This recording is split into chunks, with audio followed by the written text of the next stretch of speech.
Hi, everybody. This is Blaine DeSantis, and I welcome you to another edition of Books and Looks.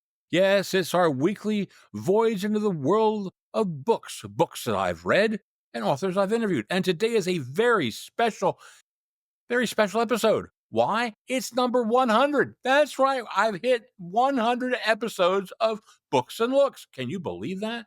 And what a book we have for you today. A dazzling effort by Gioia Diliberto. Now, this book is called Firebrands. It is a nonfiction book. It's about 4 women, mind you, who are the leading ladies who fought in favor of prohibition and against prohibition. That's right. 2 in favor, 2 against. We had the head of the Women's Christian Temperance Union. She's in this book, Ella Boole. We had the federal prosecutor who was in charge of prosecuting all these violations of the Volstead Act. We have one lady who started out in favor of prohibition and changed her mind and led the anti-prohibition vote. And we've got a movie star, Texas Guinan's her name. Oh yeah, Texas was a movie star, and she was a hostess at numerous speakeasies.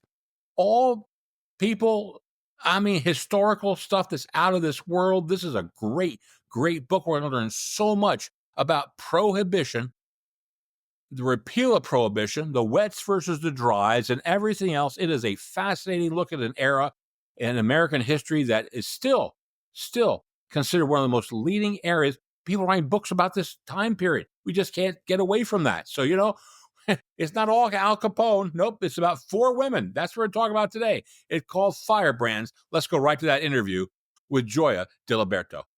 Gioia, welcome to Books and Looks. Thank you for having me. This is a dazzling book. You're here to talk to us about Firebrands. I love the title. I love the book. You did a wonderful, wonderful job. Thank you so much. I've noticed that your writing covers a huge spectrum. You've done historical fiction, you've done nonfiction, you've done plays, you've done articles for leading publications. Did you always want to be a writer? I did. From the time I could write. About Really?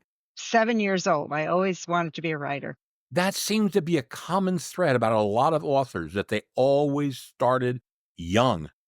Right. That age, 7 years old or something, they could start. That's wonderful. That's great. Wow. But now you've gone, as I said, under this whole spectrum of genres. Do you have one that you like more than another? No, I don't. It's a little bit like cross-training. Writing novel makes me a better nonfiction writer, and the rigorous research that I have to do for the nonfiction makes me a better historical fiction writer. They're both difficult. The projects that I've taken on, the genre, fiction or nonfiction, tends to be determined by the subject. So, for example, within my most recent novel before this book, which is about Coco Chanel during the Nazi occupation of Paris, called Coco at the Ritz, there wasn't enough material to write a nonfiction book. And I was really interested in the fact that she had been arrested for collaboration and wanted to explore that, but the only way to do it was imaginatively. So I decided to write a novel. But in the case of Firebrands, I had an incredible amount of material. And so it was easy to reconstruct the personalities of the women that I was writing about and to trace their trajectories from, in the case of Pauline Sabin, for example, supporting prohibition to opposing it. And so it was just a no-brainer for me to do it as a nonfiction book. But as you pointed out, there was an incredible amount of research. Because there were 4 characters, it was like doing 4 biographies. And I didn't really realize how much it was going to be until I got into it. But once you get into it, you can't stop. It was that good, that interesting. Exactly. Coco Chanel. I have seen a lot of books about Coco Chanel in the last couple of years. I wonder what it is that has all of a sudden attracted or sparked some attention in that. I don't know. There have been a lot of books about her. When I first started, also wrote another novel about Coco Chanel that was published in 2006. And that's how I got interested in her during the Nazi occupation. And when I started doing my research back in 2006, there had not been that many books about her. There had been a few key biographies. So I think that part of the reason was because there were records that had been released in recent years. And so it enabled people who wanted to look at her life more closely to examine it and have the material that wasn't available before. So that could have been one reason. Well, interesting. I never thought of that. Well, that's great. She even shows up in a show on Apple TV. I forget what it's about, but she shows up there. I remember that. Yeah, Right. I wrote a piece about that for the New York Times.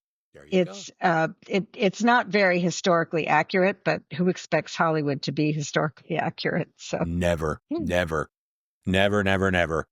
We had a lady on the other day who wrote a book called Eden Undone. It's about a true book on search for love, sex, and murder in the Galapagos Island. right, And right. she told us that she had to put it out early because Ron Howard is coming out with a movie based Oh, on the same people. But oh again, my it's God. so far from the truth that she had to put hers out first. So, yeah, that happens. Yeah. But Ron Howard picked it up, so it might be a hit. You never know. So, You never know. anyway, where and how did you find out about the women in this book? I mean, they have been lost to history that I know. Where'd you find it? I love discovering people who've been lost to history, women, because I write only about women. Um, well, I was researching another project, completely different project, that never came to fruition. And I was looking through old issues of Time, of Time magazine from the 1920s, the Jazz Age. And the only women that were featured were tennis stars and opera divas. So I was going through it and I'm thinking, where are all the only women they're featuring are tennis star, tennis star, tennis star, opera diva, tennis star, tennis star. That was it. They didn't even have any Hollywood stars on the cover because I guess they were considered sort of, too outre. And then all of a sudden, after this, years of tennis stars and opera divas, I came across Mabel Walker Willebrandt on the cover. And I thought, and I started reading about her and I thought, wow, she is an amazing person, the most powerful woman in the US government during Prohibition when she was still in her 30s. Why have I never heard about her? And so I started wondering, who else haven't I heard of during this period? So I started looking through all the covers of Time magazine from 1920 till 1935. And Pauline Sabin, who started the organization to repeal Prohibition, was also on the cover of Time. And I started to think, and then I read about her, and she was an amazing woman.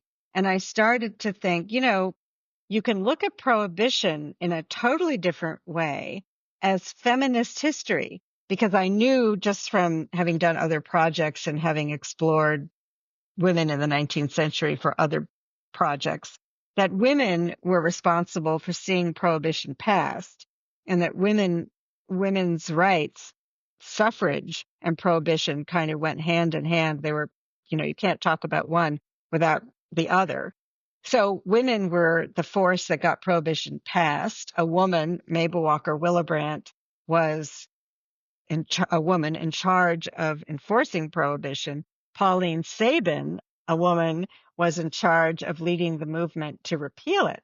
And then I threw Texas Guinan into the mix. Texas Guinan was a silent film star who became a very notorious and popular hostess of speakeasies in New York because she was the avatar of rebellion against Prohibition. So she seemed to fit naturally in the story too. Wow. Well, I'll tell you what, how long did it take you to research this book?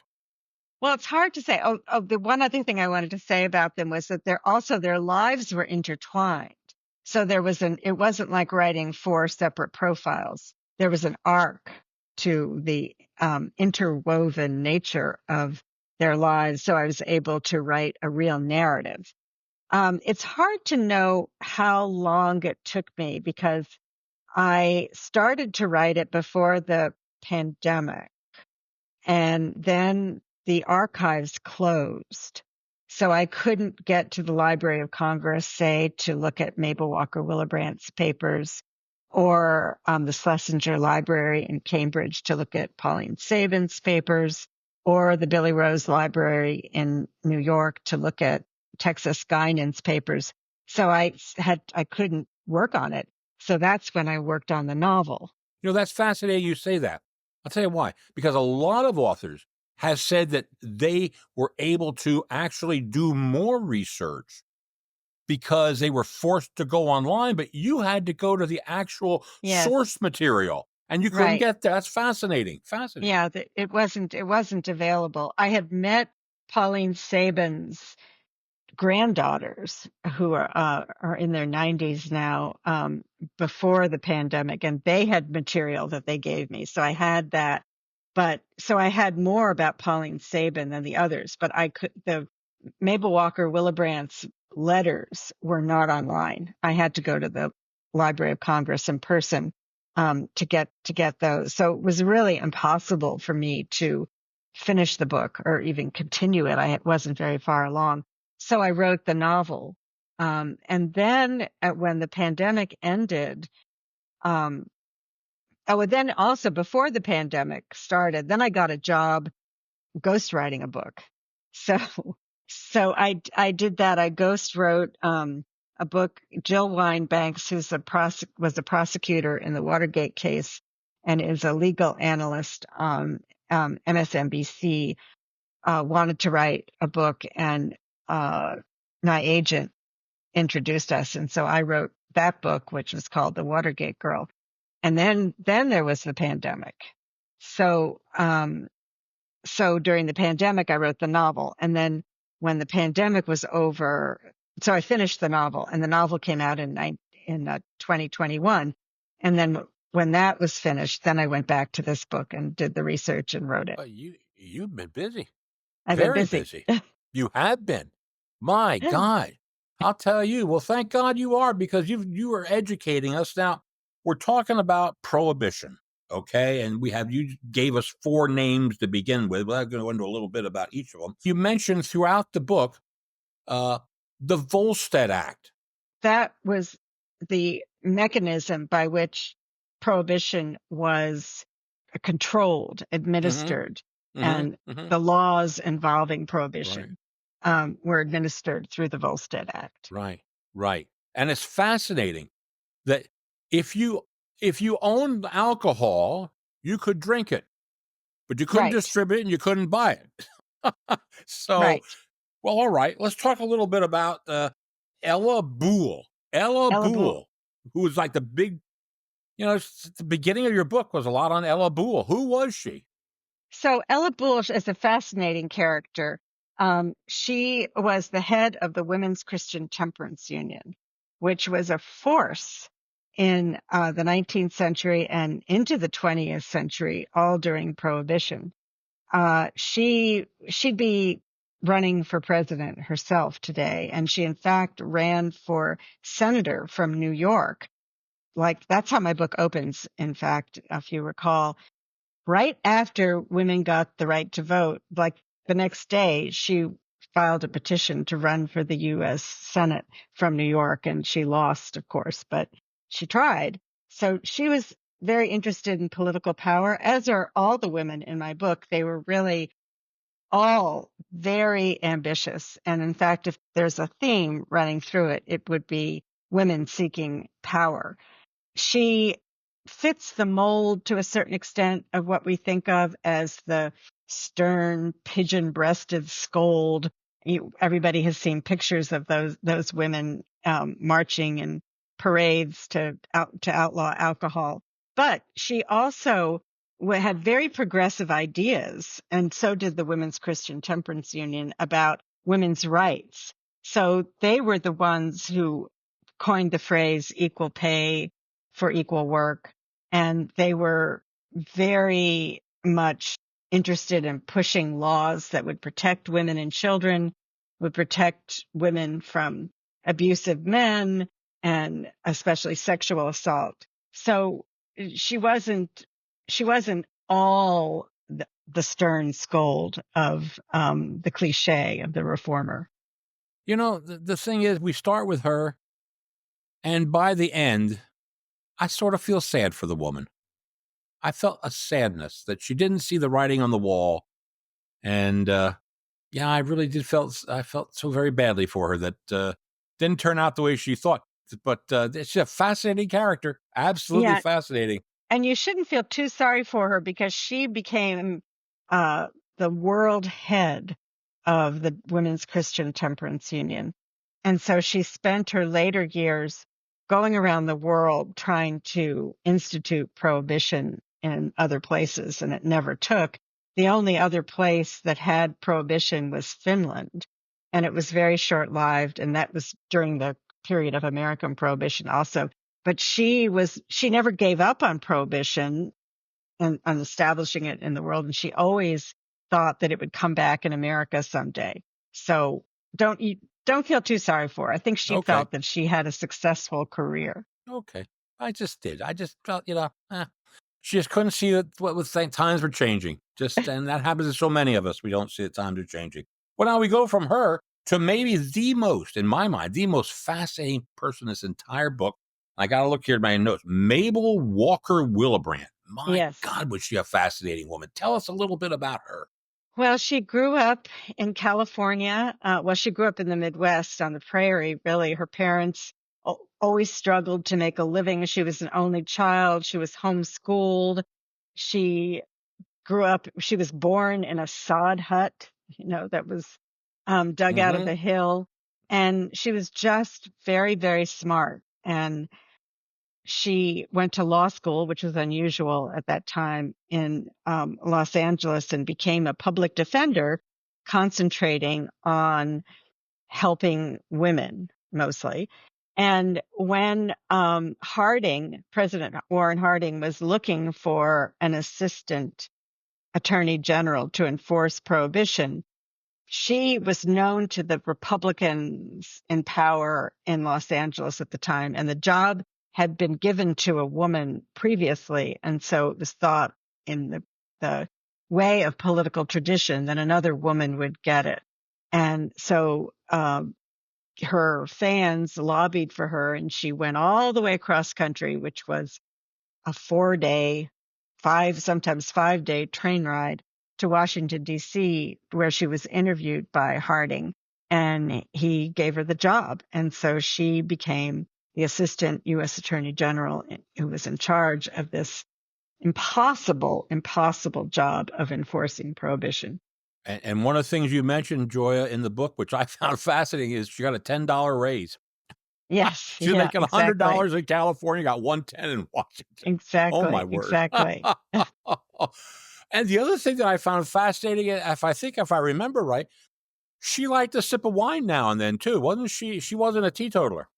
No, she was not a teetotaler, so she was not passionate about prohibition, unlike Ella Bull.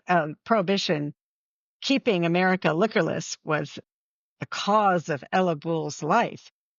For Mabel, the cause was justice and the law. And she was like, I've known other prosecutors, and they all seem to have this fierce sense that the law must be upheld. And she was definitely in that mold of prosecutor. That's where her passion lay. Well, and so she prosecuted all these cases under the Volstead Act. Right. And, I can't sit there and count them all up, but I think she may have argued more cases in front of the Supreme Court than any other woman. Well, at that time, certainly she did. It's amazing, and it's very highly respected among the Yes. entire. Everybody liked this woman. She was very good. She really did what she had to do and worked extremely long hours, if I'm not mistaken. Right. Right. And people loved her. She had great integrity and honesty. And she was ambitious. I mean, she Hmm. was really, really ambitious. She was as ambitious as any man, and Hmm. a brilliant legal mind. And she had wanted to be a judge, and she was hoping that president. She ended up serving several presidents, and she was hoping that one of them would make her a judge, or that she would become the attorney general. She was hoping Hoover would make her the attorney general, and that never happened. So she ended up going back to Los Angeles. She was extremely close to her parents, and she always missed the West Coast. She always missed California, and she ended up going back to Los Angeles and becoming an incredibly successful lawyer to the Hollywood industry, and had many of the major stars were her clients. Oh yeah, it's amazing. Her life story. Now we go to the movie star, Texas. Guinan, I never had heard of her, but I really? went on YouTube, and now I'm picking up, clips of Texas and everything else. She was sort of fun girl. Yes, she was very fun. And she was just as ambitious as the other characters in my book. She was way more than a speakeasy hostess. She was kind of the mayor of the demi-monde, where the gangsters who owned the speakeasies and the corrupt cops and judges and society figures and Hollywood celebrities all kind of mingled. And she enjoyed having that power and having the ear of all these people and telling secrets to the columnist Walter Winchell, and knowing, what was going on and being able to use her knowledge and information. Fascinating, fascinating lady. And friends, we have one more to go, but friends, we always think of Prohibition. We think of Capone. We think of the gangsters. Uh, Right, these are people who you don't hear of, but are as important as all those. Without the 18th Amendment, Capone wouldn't have risen to the top as that gangster, because right, the alcohol. right. These are fascinating, fascinating. I'm sorry, I'm getting too excited. They're just fascinating people. Which brings me to maybe again another one, Pauline Morton Sabin. Tell me a bit about Yes. her. Well, she was this beautiful, very wealthy, very glamorous, also brilliant woman who had been raised in the world of politics. Her father was in Teddy Roosevelt's cabinet in DC. And so she had this passionate interest in politics, just as Mabel had this passionate interest in the law. And she grew up to be raised. She was raised basically to be a society woman. She married, and then had two children, and then was divorced, which was unheard of in those days. It was really social suicide. And then remarried the love of her life, a man who was incredibly wealthy. And so he ended up actually helping to fund the organization that she started to uh, see repeal passed. But she was always involved in behind the scenes in Republican politics. And she knew how politics worked. She knew what needed to be done to get things passed. She knew how to deal with male politicians. She had the ear of all the important politicians, as did uh, Ella Boole too. Ella Boole had the ear of every president from Harding through Roosevelt, and Pauline too, and Mabel, not Texas Guinan, but the Texas Guinan did know Harding. So she always worked behind the scenes until she started this organization for repeal. Hmm. Okay. And she was at political conventions. She goes in the back rooms and everything Right, else. It was very interesting how she was there. She, like you said, she knew the ins and outs, and right, very good. What's fascinating about her is her reason for being and supporting prohibition was she didn't want her kids to drink. right, right. They thought that prohibition was going to be a good thing because it would discourage her sons from drinking, and then one of her sons became an alcoholic. So, Another little known issue and fact that you bring up has to do with the colored WCTU. and Yes. the Yeah. influence of the Black women on Right. the Prohibition. Tell us a bit about that, because I never had known anything about that. Hmm. There was a definite feeling in the Black community that prohibition was a good thing, especially among the Black clergy. And the Black church was so, so important in Black communities in America at that time. And the clergy were mostly in favor. I think I don't know of any who weren't in favor of prohibition, because they felt that that was part of Black uplift, that it was going to help their community rise in the world, and stamp out injustice if they stayed sober, and that liquor was a big impediment to that. So the WCTU was very interested in marshaling support among Black women. But of course, the country was incredibly racist, and the organization had separate units for Black women, and they were all under the direction of white superintendents. So it was a very racist situation on the one hand, but on the other hand, it allowed Black and white women to work together for a common cause. And the Black women who were the head of the Black WCTU units had a lot of freedom within their own unit, though they had to answer to the general white organization. Now, here's one coming out of left field. Okay, just thought of it. You were talking. When was the Harlem Renaissance? Was that during this time period when Prohibition Yeah, was in? yeah, Okay. yeah. And what used to happen, what happened was that among the Black intellectuals, there was a pushback against prohibition. And especially when it was clear to everybody that prohibition was a failure, it became apparent very quickly into prohibition. By 1924 or so, most Americans were against prohibition. They realized it was a mistake, but the country was in the grip of this fanatical minority, and uh, so the Black writers and intellectuals started saying, prohibition is especially bad for our community because it is Blacks who are disproportionately targeted for violating the Volstead Act and arrested and punished.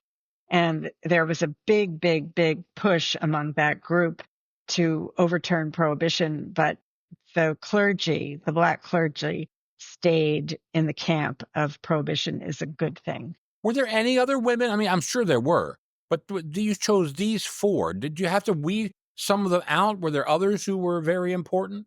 Uh, well, of course there were, but no, these were the obvious ones who sort of jumped up and presented themselves. Um, and they were yeah, I mean, there were other women, for example, in the government who worked with Mabel, but she was the one in charge. Um, Texas Guinan was the speakeasy hostess. Ella Bull was the head of the Women's Christian Temperance Union, and Pauline Sabin was the one who was the head of the organization that led to repeal. So they were at the top. Okay, that's where you go. Very good.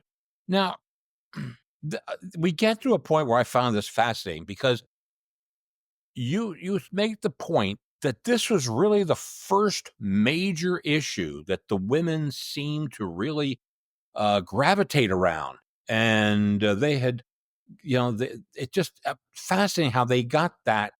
Why was this the first issue? Well, the 19th Amendment was Mm-hmm. just giving women the vote, was just passed Mm-hmm. on the heels of the 18th Amendment Mm-hmm. banning liquor.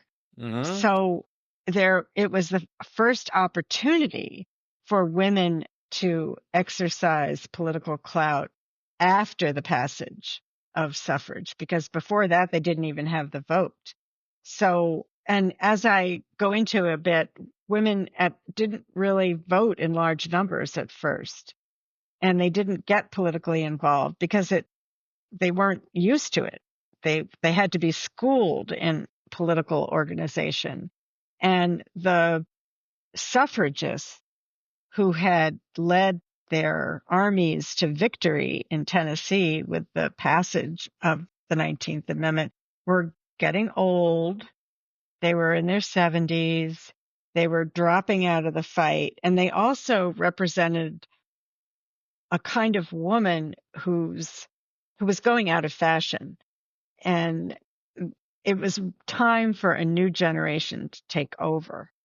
And they were also very in favor of prohibition. As I mentioned before, prohibition and suffrage had kind of happened at the same time. The push for them, you can't separate them.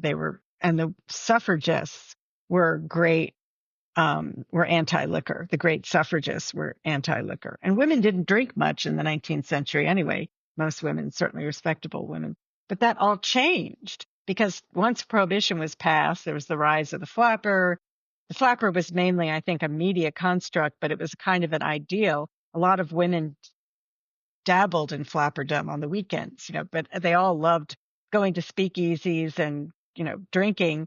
And at no time in American history has drinking been so glorified. Pauline Sabin's organization was really the first grassroots women's organization that was formed after suffrage that led to political change. It led to the repeal of a constitutional amendment, which had never happened before in American history. There had never been before or since a constitutional amendment to the Constitution repealed. Mm-hmm. Yeah, that's interesting. Now, you have a quote, and I don't have the whole quote here, but I'll paraphrase it, by Eleanor Roosevelt, where she basically said, women have to realize they don't vote as a block. Just because you're a woman doesn't mean you're going to vote this way. They're going to vote their life experiences. That was an extremely insightful thought that she had. Did that surprise you when you found that quote? No, because we know that women don't vote as a block. We learned that when Hillary Clinton lost. Hillary Clinton had only, I think, 54% of the vote of women and only like 48% of the women over 50. So that election taught us that women didn't vote as a block. And the most recent election taught us even more about how women don't vote as a block. No, but it surprised people. Yes, but it surprised people because, well, back then they didn't have accurate polling. Not that our polling is so terribly accurate now, but they really didn't have accurate polling. And it was thought when suffrage was passed, when the 19th Amendment was passed, it was thought that women would vote as a block. Everybody just thought, oh my gosh, the electorate has doubled. And the male politicians originally thought, well, we're going to have to pay attention to these women because we want their vote. They wanted their vote. They didn't want to give them any real power. But they very soon realized that women weren't going to vote as a bloc. And so women at that time tended to vote more like their fathers and their husbands, but they didn't vote at all as a bloc. And when the men realized that, then they stopped paying attention to what women wanted. Well, now you have two men in here in the book that I got a big kick out of. You talked about Izzy Einstein and Mo Smith. Now, who are they, and how do they get into this whole thing about the Prohibition and the Volstead Act? Well, they were Prohibition agents and who were in charge of enforcing the Volstead Act, and they did it they were very flamboyant, and they were famous in their day. They were known around town, so they used to wear very elaborate disguises so that people wouldn't recognize them. And they were just part of the scenery of the speakeasy culture. Mm-hmm. Now, were they sent in by Mabel? Did she send them in, or did they do this independently? No, they worked for the government, but she didn't personally send them in. I mean, she was the big boss. They had their own bosses. They were federal agents. Okay, I didn't realize that. Okay, we're up to 1928 now. Herbert Hoover's running, and Herbert Hoover is a conflicted guy. He doesn't say yes or no about wet versus dry and everything else. but that seemed to be the handwriting was on the mirror. Well, he did. Hoover did what politicians often do, which is completely sidestep the issue, right? He You know, did. wish Yep. he's hardly the first or last politician to be wishy-washy on an important issue. But yeah, and that's what drove Pauline Sabin crazy and led her to drop out of the Republican Party, which was the major party at the time. It was the party of the abolitionists and the party of Lincoln, and her family party. Her husband was a Democrat, but her father and her grandfather had been Republicans, and she had been an important Republican operative herself. So it was a big, huge thing for her to turn against the Republican Party. But it also represented, she wasn't the only one. There was this huge shift in the American political dynamics at that time, with Roosevelt's election. Um, but when Hoover was elected, she saw that he wasn't going to do anything about prohibition. That's when she decided to start this organization for repeal. Now, one question for you. Again, I feel sorry for many people. I feel sorry for Mabel again. I think she was Yeah. set up to fail. I mean, Yeah. Hoover sent her out on speaking tours and then undercut what she said. When she said, "Please don't send me out," they said, "No, out you go." Yeah. Right. Why was that? Right. First of all, can you imagine today an assistant U.S. Attorney General campaigning for a politician? That would never happen today. But they wanted her to get the women's vote. She was very popular among women, and they used her to get the women's vote and the men's vote too. But they really wanted the women's vote and thought she would be helpful with that. And she did overstep because she was desperate to be named Attorney General, and she thought if she did a good job for Hoover and helped deliver the White House to him, that she would be rewarded. And so she gave a speech. It all started with this speech that she gave to a group of ministers in which she never said anything directly against Catholics or Catholicism, but her remarks were a criticism of Al Smith, who was the Democratic candidate for president, who was Catholic. And there was an uproar of her anti-Catholic remarks after that speech. And she was reprimanded by the Hoover organization, even though they, as you pointed out, they were the ones who insisted that she go out and campaign. And then there was also, how things turn. A little bit of bad publicity is almost like it opens the floodgates, and it just was this sort of storm of vitriol that was rained down on her for overstepping. Yeah. And then she brings the cases against Texas Guinan and what's the other lady? Helen Morgan, I think. Helen Morgan, right? Yeah, and those are fiascos. I mean, we know what happened. She didn't get the verdict. Not No. guilty. Yes. Well, first of all, there were no women on the juries then. There were no women. Women couldn't sit on the federal jury. And everybody knew, the idea that Texas Guinan was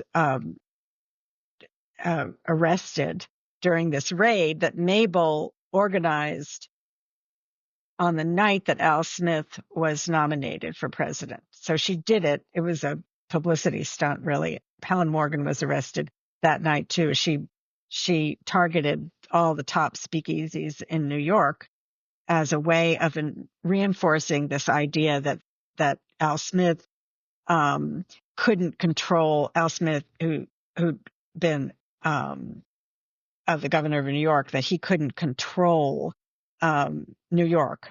And so the message was, you can't trust this guy to enforce the law in New York. How could you trust him to enforce the laws of the nation? So, but everyone hated prohibition by this time, and they were not about to convict either of these women who were just in the business of showing people a good time. So nothing came of it. Nothing came of it except a lot of bad publicity for Mabel, and she eventually leaves and goes west, and the press still hounded her out there. They didn't like that she was working for Hollywood. She was making 75,000 a year, I think, for the one studio she was representing. It followed her. They hounded the poor woman.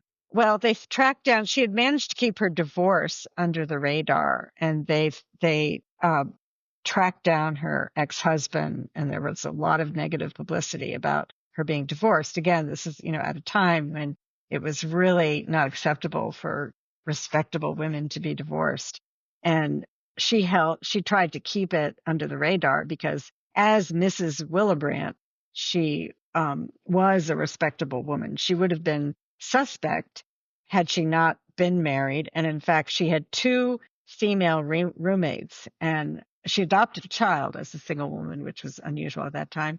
And she had two female roommates, and she had two because she thought, if I only have one female roommate, people are going to think we're a lesbian couple. And I don't want that kind of gossip surrounding me. So she got two, thinking if I'm living with two women, no one will accuse me of being a lesbian. Right. Not that she would have used the word lesbian. The other two might have been, but not her. Right.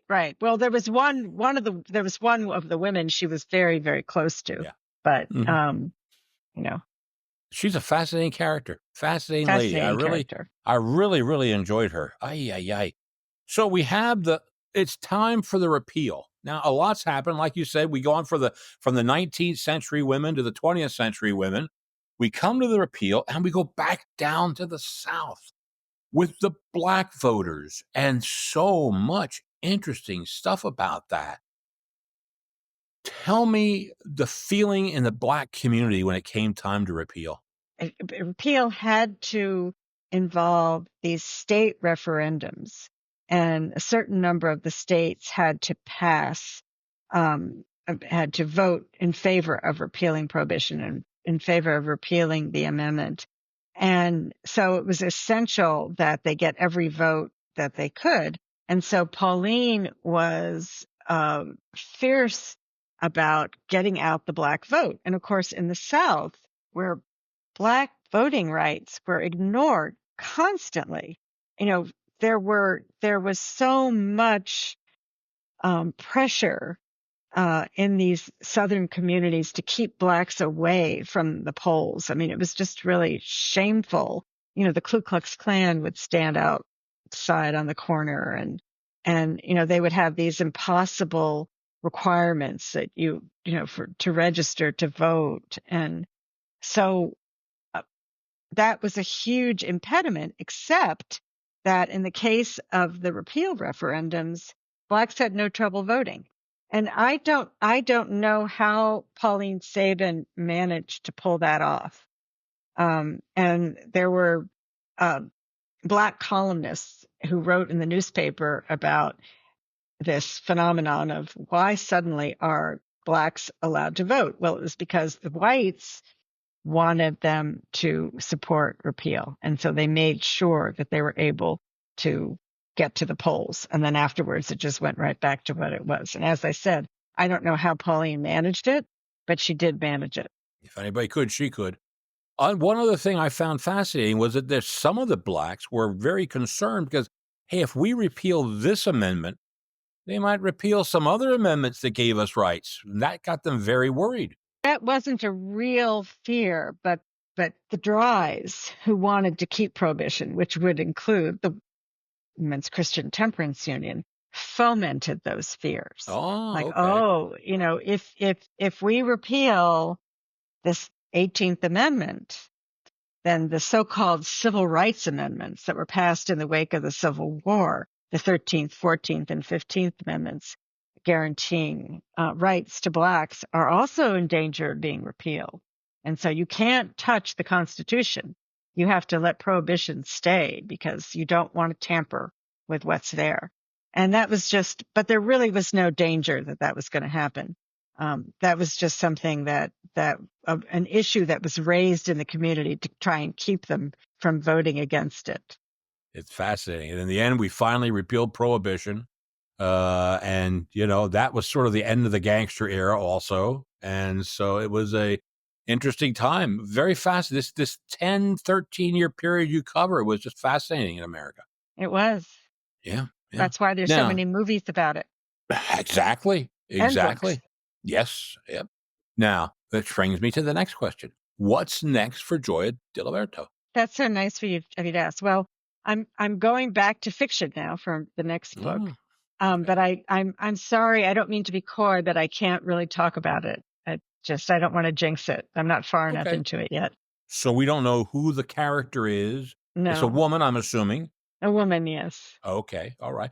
Have you gotten any research into a new nonfiction area, though, on somebody else you might find interesting? No, but this novel started. It started as a nonfiction project Ah, and okay. became a fictional project. Okay, So because that's going to be interesting. Because I ask a lot of people, what's in those type of things? What's history and what's creative imagination? right, If you're a good writer, you gather as much research as I know you do, so that the nonfiction, that the creative imagination is logical. It flows from the research. right. But my chief rule about historical fiction is to never contradict the known truth. Right. Right. So that it, I only invent in the interstices where something could have happened. Right. And there are a lot of them, usually in most people's lives. And in a historical novel, you are trying to get deep into the person's head in a way that you can't do with nonfiction, really.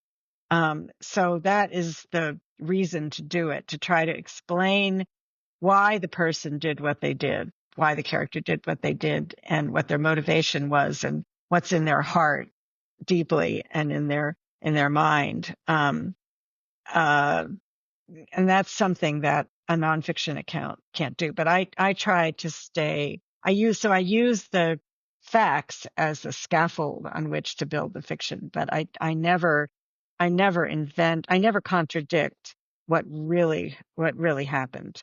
And that's my complaint about a lot of Hollywood treatments of historical events and characters, is that they just play fast and loose with what we know is true.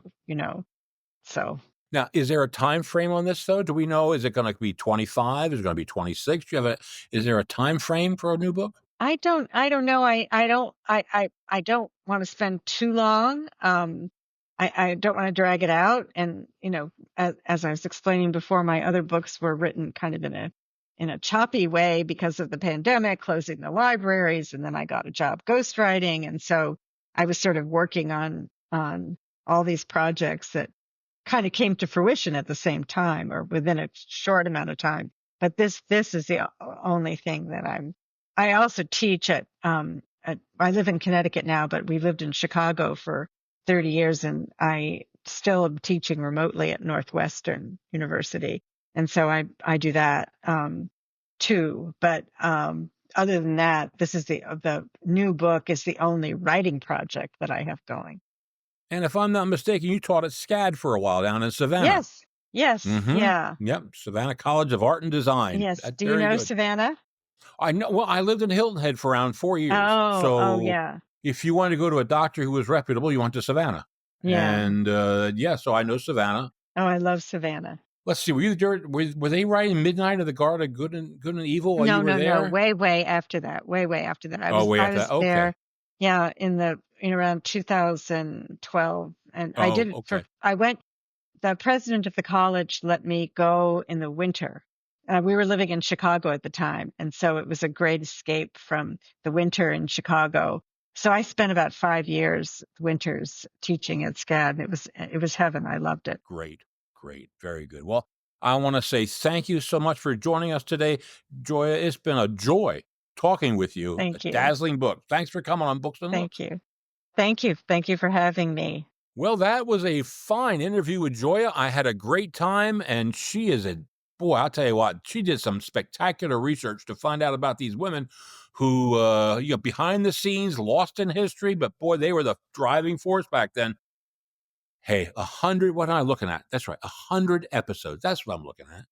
I'm looking at 100 episodes that have been out. It's unbelievable. Thank you. Thank you, one and all, for following me initially as a podcast, then as a podcast and a YouTube without a author picture, just a picture of the show, and now the full podcast YouTube where we interview the authors and you can see us both together talking and chatting just like we're in your living room. Thank you for that. We've had so many wonderful books. I did my Christmas wish list, and I wish I could have had every book on that list. I mean, how the history of the world in 12 shipwrecks. What a great book that was. Books by Madeline Martin. Books by Amy Runyon, fiction, historical fiction books. These were just great books, and it went on year and year and year. These are not books who you might hear about, the authors, but they are great writers. So follow me, because I seem to like to find people who maybe others might not know so well.